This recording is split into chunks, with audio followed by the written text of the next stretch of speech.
of worse it looks for the ones that aren't rooted into the pole. Okay, I'm going to start again. That was a bit of a disaster. Hello guys, welcome back to my channel.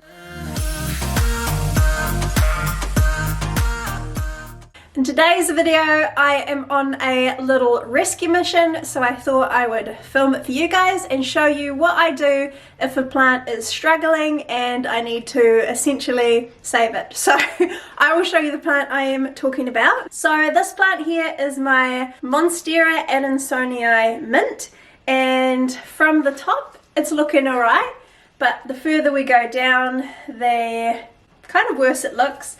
It's got quite a few dead yellow leaves that need to be removed. It's got a very large portion of bare stem. It's only really the top that looks alright. So in today's video I am going to show you what I do to essentially fix this plant, make it look better, and basically I'm just going to start again. Okay, so let's go outside and let's see what is happening with this poor plant. Okay, I hope you are going to be able to see what I am doing, but it is so bright and sunny outside that I've had to come into my shop and cram myself in here to try and do it, because I don't really want this already stressed plant to be sitting out in the baking sun.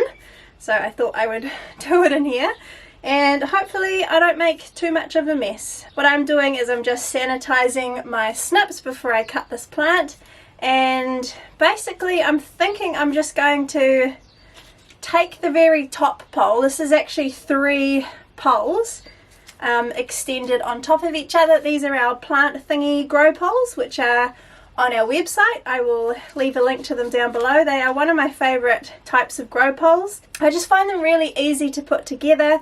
Their holes are nice and big, so it's easy to get established roots out of them, and they have an adjustable back so you can sort of set the size of the pole, which is really nice. So what I'm going to do is I'm basically going to, so this is the top pole from here upwards, and I am just going to snip, yeah, I'm just going to snip from here, so there and there. I'm going to remove these already dead yellowing poor little leaves. Okay, so as you can see here, I have made the cut. So essentially this part of the plant is what I'm going to keep to grow into my new plant, and then this part I'm going to chop up and propagate. So I'm probably just going to do single nodes like that for the ones that aren't rooted into the pole, and the ones that are rooted I will have to try and get out later. This little one here is actually a 3rd plant which I planted into here, so I'm probably just going to leave this one, because what I'm planning on doing is keeping the bottom part, because the root system is super healthy. So I'll keep the bottom part and let it grow out and like re-establish into a new plant, and then I should be able to remove that. So this part here I will leave as a plant to regrow. As you can see, it's got a amazing root system in there, so I'm not worried about that. So that can continue to grow and form into a new plant. Now comes the messy part of getting all these out of here. Pull the sleeves up. Okay. So we are actually a few weeks away from spring here in New Zealand, which is super exciting. I said in my last video I'm like super excited for spring. I cannot wait to get stuck into more planty chores. So I was actually going to leave this until spring, but I didn't want it to deteriorate past the point of no return, because I really love this plant and I want to keep this plant growing. So I thought I would do it now, because the weather has actually been cold during the night, but the days have been actually really beautiful. So I'm going to reuse all this fern fibre that is in the pole. Oh my goodness. Okay, yeah, I'm going to reuse all this fern fibre in the pole. I might actually use it to propagate these little node cuttings. But what I'm doing is I'm trying to sort of get as much of the substrate out as I can, so when I take this top pole off, it's going to be a lot easier to remove the roots from. Okay, well, this plant wasn't even attached to the pole, so that's okay. I will reattach it, and it's got a little bit of a root system, so it should be fine. So I will just pop that aside for now, and then I will continue to try and get this bottom grow pole off. See, this is, if I didn't have this grow pole with such big openings, I don't think I would be able to get these roots out without damaging them. Woohoo! I did it! Yay! So this grow pole is still all intact, so I can reuse this one. And then this is the top of my plant. I'm excited, yay! So now I'm going to add this plant back onto the pole and thread its roots through like so. And then I also might pin it to the pole to hold it in place. Okay, now I have a new plant. Well, now I have a plant that'll hopefully start growing into a new plant. Now I need a pot to put this in, and because it doesn't have a super established root system, I'm only going to use a small pot, probably about a 10 centimeter one. So I'm going to go and grab that and I will be back. Okay, so I think I'm also going to just reuse this fern fiber as well, because it's not a super established plant. I'm going to treat it as a propagation because I did essentially just cut it, so it is a propagation. Now hopefully I can tuck all these big juicy mama roots in there nice and gently. Okay, I'm going to start again. That was a bit of a disaster. I want to fill this pole up with fern fiber.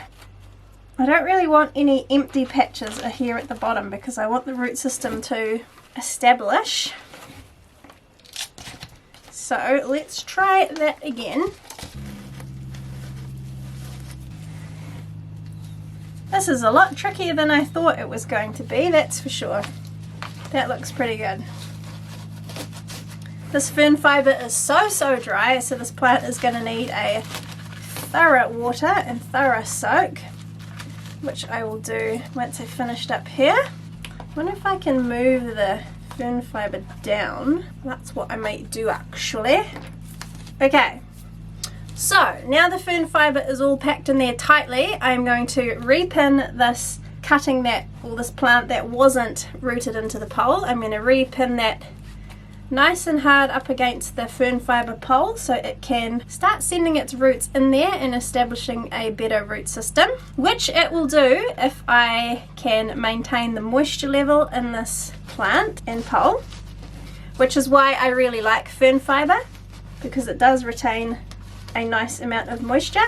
I actually would prefer to use my grow pole blend because it retains just that bit more moisture, but because this is already established and set in there, I'm not going to pull it all apart. But that is what my new plant is going to look like.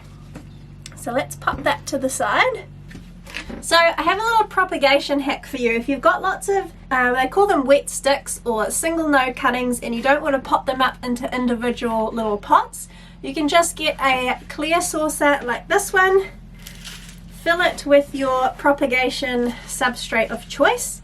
Obviously I am using fern fiber.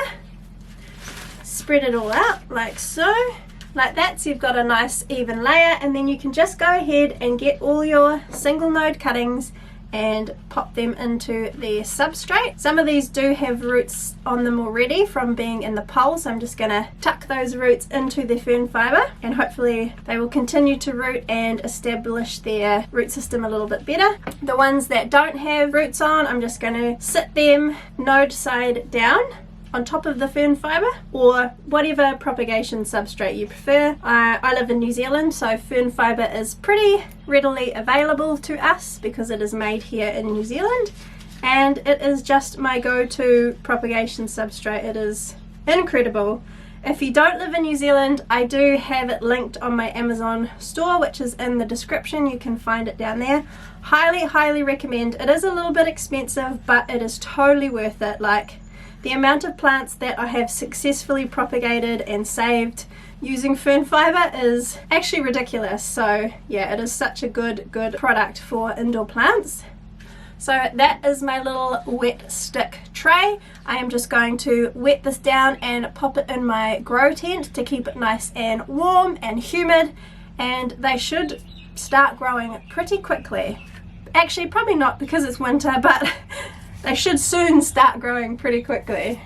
So in my watering can I have my 2 Holy Grail propagation fertilizers or products that I use, and they're both by Growth Technology. One is Root Zone and the other is CCS or Clonex Clone Solution. I swear by these. My propagation game has been ever changed since using these. So I have filled up my watering can with slightly warm water because I don't want to shock these plants too much. So for my little propagation tray, I am just going to lightly moisten the substrate.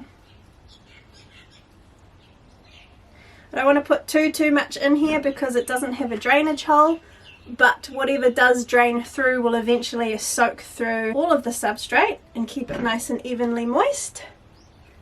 And then I am going to thoroughly saturate this poor plant, but I think I might do it outside so I don't make a mess in here. I want to make sure I thoroughly saturate the pole because that is where pretty much all of the roots are. Okay guys, so this is essentially what I am left with. This is going to be my new plant. It is looking a little curled and a little droopy and a little sad and a little pale in colour, but I am hopeful that because I've given it such a thorough drink and a feed, it'll bounce back in no time. So yeah, that is my new plant. I will actually need to extend the pole pretty soon once it starts growing, but I won't worry about that at the moment. So yeah, I'm pretty happy with it. Hopefully she grows really well. I am pretty confident it'll grow well because of the fern fibre, and the nutrients that I give it are going to be enough to make this plant thrive once more. This is what I'm left with the bottom of the plant. Now as you can see, it has 3 stems, so essentially it's got 3 plants in the pot, so it should grow back and bush out nicely, and hopefully I will have 2 of these plants, which maybe I could plant all together to create a really full bushy looking plant, because these ones do tend to grow a little bit leggy looking, which is why I planted the 3 together.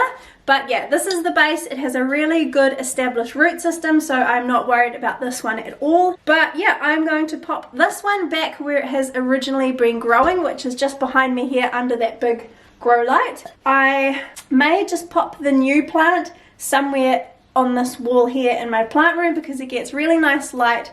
It is probably the warmest room in the house. Yeah, I'm really happy. I think these plants will do just fine. So yeah, I think that is it for this video. I hope you guys enjoyed it. I hope you found it slightly useful, and never be scared if your plant is sort of deteriorating or not looking the greatest, because with me, Monstera adansonii varieties, no matter what kind, never do well in winter. They always lose leaves, they always start looking really lanky and really average. So yeah, I don't stress about that because it happens to me every year.